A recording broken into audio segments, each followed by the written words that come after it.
اور عجیب ہماری حالت ہے. یہودی ہمارے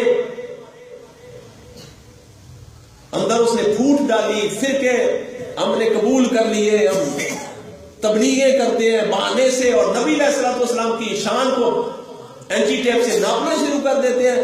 ہمیں تو اپنا پتہ نہیں ہے ہم کیا ہیں.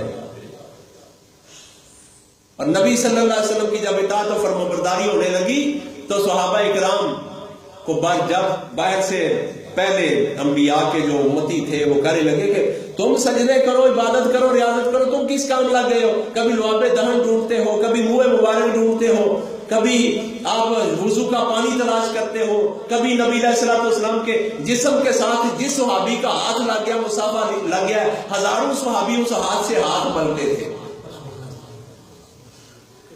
جس جگہ پہ آقا علیہ الصلوۃ والسلام کے قدمین شریفین آ گئے ہیں وہاں قدم نہیں رکھتے تھے، وہاں کی مٹی اٹھا لیا کرتے تھے فیض کے لیے. کہ کس کام لگ گئے ہو؟ اللہ تعالیٰ نے آیت نازل کی وَمَن یُطِعِ الرَّسُولَ فَقَدْ أَطَاعَ اللَّهَ. اے محبوب علیہ الصلوۃ والسلام، جو صحابہ کر رہے ہیں سارا ٹھیک کر رہے ہیں، یہ ٹھیک چل رہے ہیں کیونکہ میرا حکم ہے بِإِذْنِ اللَّهِ، میرا حکم ہے. کیا حکم ہے؟ فرمایا وَمَا أَرْسَلْنَا مِن رَّسُولٍ إِلَّا لِيُطَاعَ بِإِذْنِ اللَّهِ. تم اطاعت کرو میرے نبی کی اس لیے کہ میرا حکم ہے، میرا حکم ہے. نبی علیہ الصلوۃ والسلام کی اطاعت کرنا اللہ کا حکم ہے، اور اللہ کے حکم پہ عمل کرنا اللہ کی عبادت ہے. اللہ کے حکم پہ عمل کرنا اللہ کی بندگی ہے.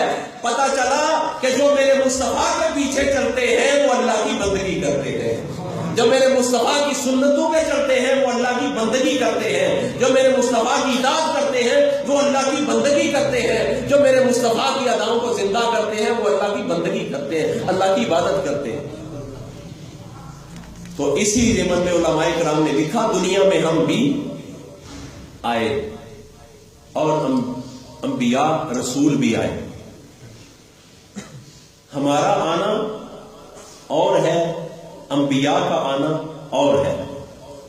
انبیاء آئے حکم دینے کے لیے، حکمرانی کرنے کے لیے، اور ہم آئے ان کی اطاعت و فرمانبرداری کرنے کے لیے.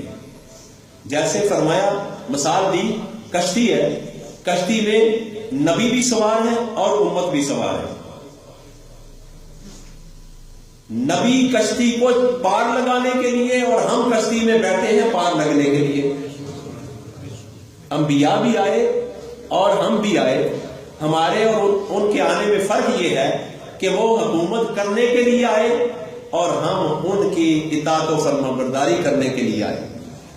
اور ایسے مثال دی جیسے کشتی میں انبیاء بھی سوار ہیں، ہم بھی سوار ہیں.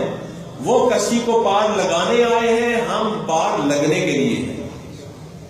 اور آگے فرمایا انبیاء سب کچھ سیکھ کر آتے ہیں اور امت سیکھنے آتی ہے. کیا کرنے آتی ہے؟ امت سیکھنے آتی ہے.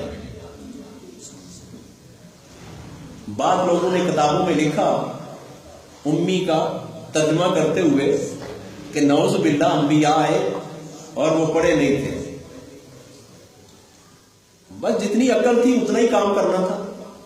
مجھے حسنین صاحب نے کوئی لکھ کے بھیجا کہ نبی کا جو ترجمہ ہے وہ زیادہ لوگوں نے سنا ہے. ایک بیان میں نے کیا تو بس اس لیے سنا ہے کہ جو اچھی بات ہوتی ہے لوگ پسند کرتے ہیں. اور نبی کا معنی ہے ہر چیز کو جاننے والا اور سمجھنے والا. نبی وہ ہوتا ہے جب تشریف لے آئے وہ دلوں کے خیال سے بھی واقف ہوتا ہے. کس سے واقف ہوتا ہے؟ دلوں کے خیال سے بھی واقف ہوتا ہے. اور انبیاء کرام کی اطاعت کرنا یہ اللہ کا حکم ہے. انبیاء کی اطاعت کرنا کس کا حکم ہے؟ اللہ کا حکم ہے. اب سعودی عرب میں اور دیگر ممالک میں یہودی کی چال کی وجہ سے جب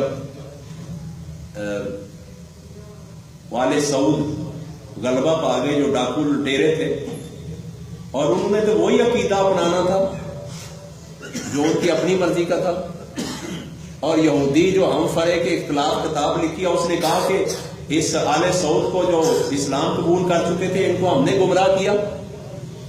تو علامہ اقبال نے بھی اس کی تشریح کی۔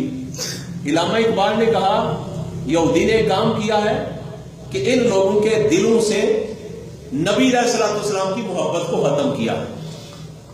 تو اللہ فرماتے ہیں میری عبادت یہ ہے باذن اللہ کہ میرا حکم یہ ہے کہ میرے نبی آخر الزمان صلی اللہ علیہ وسلم کی اطاعت کرو۔ اور کیسے اطاعت کرو؟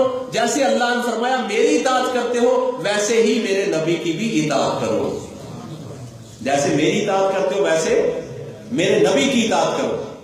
انبیاء اکرام کی اطاعت حکم الہی ہے۔ قرآن نے فرمایا جیسے میں اپنی اطاعت کا حکم دے رہا ہوں ویسے ہی میں اپنے نبی صلی اللہ علیہ وسلم کی اطاعت کا حکم دے رہا ہوں۔ یہ پتہ چلا باذن اللہ سے۔ اللہ نے فرمایا میرا حکم ہے کہ میرے نبی کی اطاعت کرو۔ اور اطاعت کس طرح کرنی چاہیے؟ نبی علیہ الصلوۃ والسلام کے ساتھ عشق نہ ہو تو اطاعت نہیں ہو سکتی۔